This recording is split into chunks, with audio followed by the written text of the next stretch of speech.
আসসালামু আলাইকুম ওরহমতুল্লাহ। আজকের আলোচনায় আমরা এমন এক বাস্তবতার কথা বলবো যা প্রতিটি মানুষের জন্য অবশ্যম্ভাবী, কবরের জীবন। বিশেষ করে সেই সব পাপী বান্দাদের কবরের ভয়াবহ অবস্থা যা কুরআন ও সহিহ হাদিসে স্পষ্টভাবে উল্লেখ আছে। মানুষ মনে করে মৃত্যু মানে শেষ, কিন্তু সত্য হল মৃত্যুর পর আরেকটি জগৎ শুরু হয়, যার প্রথম ধাপ হচ্ছে কবর। রাসূলুল্লাহ সাল্লাল্লাহু আলাইহি ওয়াসাল্লাম বলেছেন, কবর হল আখিরাতের প্রথম ধাপ। যদি কেউ এখান থেকে রক্ষা পায় তবে পরবর্তী ধাপগুলো সহজ হবে। কিন্তু যারা দুনিয়ায় আল্লাহর নির্দেশ অমান্য করে, গুনাহ করে, অন্যের হক নষ্ট করে, মিথ্যা বলে, প্রতারণায় জড়ায়, অহংকারে ডুবে থাকে, তাদের জন্য কবর হয় সবচেয়ে কঠিনতম স্থান। আল্লাহর রসুল সাল্লাল্লাহু আলাইহি ওয়াসাল্লাম বলেছেন, কবর পাপীদের এমনভাবে চেপে ধরবে যে তাদের ডান দিকের হাড় বাম দিকের হাড়ে মিশে যাবে।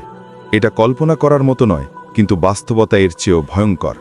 পাপীদের কবর অন্ধকারে ভরা থাকে, তাদের ওপর ধারালো শিকল নিক্ষেপ করা হয় এবং তাদের দেহভেদ করে বের হয়ে যায়। কবরের ফেরেশতা মুনকার নাকির কঠিন প্রশ্ন করে, কিন্তু পাপী ব্যক্তি উত্তর দিতে পারে না। দুনিয়ায় আল্লাহকে স্মরণ না করলে, কিয়ামতকে অস্বীকার করলে, নবীর সুন্নাহকে উপেক্ষা করলে সে বলবে, আমি জানি না।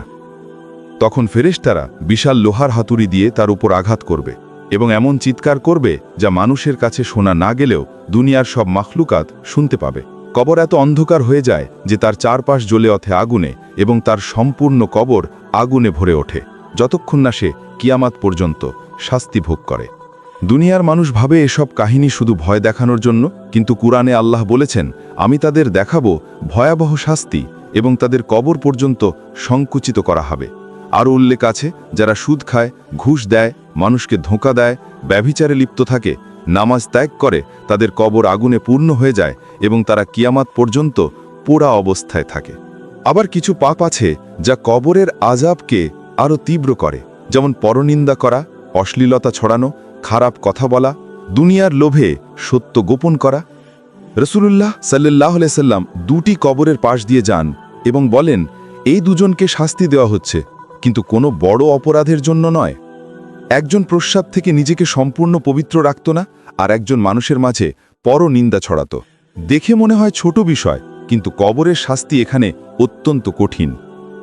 অনেক হাদিসে এসেছে, পাপীদের কবর সংকুচিত হয়ে যায়, তাদের রুজি তাদের কবরেই আগুনে পুড়ে যায়। তারা দুনিয়ায় যেমন গুনাহ করেছে তার প্রতিটির জন্য কবরের শাস্তি বৃদ্ধি পায়। দুনিয়ায় কেউ যদি অহংকার করে চলে, অন্যকে ছোট করে, নামাজ ছাড়ে, রমজান অবহেলা করে, হারাম খায়, তাদের কবরের ভিতর আগুনের শিখা উঠতে থাকে এবং তাদের দেহ ছাই হয়ে আবার আগের মতো হয়ে কিয়ামত পর্যন্ত শাস্তি পেতে থাকে। কবরের আরেক ভয়াবহ দিক হল, এটা অন্ধকার, নিঃসঙ্গ এবং সম্পূর্ণ নির্জন। সেখানে বাবা মা নেই, সন্তান নেই, বন্ধু নেই, কেউ নেই, শুধু আমল আছে। আর সেই আমল যদি পাপ হয় তাহলে কবর তার শত্রুর মতো আচরণ করে। কবর যেন বলে, তুমি দুনিয়ায় আল্লাহকে ভুলে গেছো, আজ আমি তোমাকে ভুলব না। কিন্তু দুনিয়ায় যারা আল্লাহকে স্মরণ করেছে, নামাজ প্রতিষ্ঠা করেছে, গুনাহ থেকে বেঁচেছে, তাদের কবর বাগানের মতো হয়ে যায়। পাপীদের অবস্থা দেখে বোঝা যায় দুনিয়ার সামান্য সুখের জন্য আমরা কত বড় কষ্টের দিকে এগিয়ে যাই। আজ গুনাহকে ছোট মনে হয়, কিন্তু কবরের ভিতর এগুলোই পাহাড়ের মতো শাস্তি হয়ে ফিরে আসে। তাই কবরের এই ভয়াবহ বাস্তবতা শুধু আমাদের ভয় দেখানোর জন্য নয়, বরং আমাদেরকে তওবা করার সুযোগ দেওয়ার জন্য। যতক্ষণ প্রাণ আছে ততক্ষণ ফিরে আসার দরজা খোলা। আল্লাহ ক্ষমাশীল, তিনি চান আমরা কবরের শাস্তি থেকে বেঁচে যাই। তাই আজ থেকেই গুনাহ ত্যাগ করি, নামাজে ফিরে আসি, হারাম থেকে দূরে থাকি, অন্যের হক মাফ চাই, ভালো আমল করি। কারণ কবর এমন একটি জগৎ যেখানে শুধু ভালো আমলই আমাদের সঙ্গী হবে। আল্লাহ আমাদের সবাইকে কবরের আযাব থেকে নিরাপদ করুন।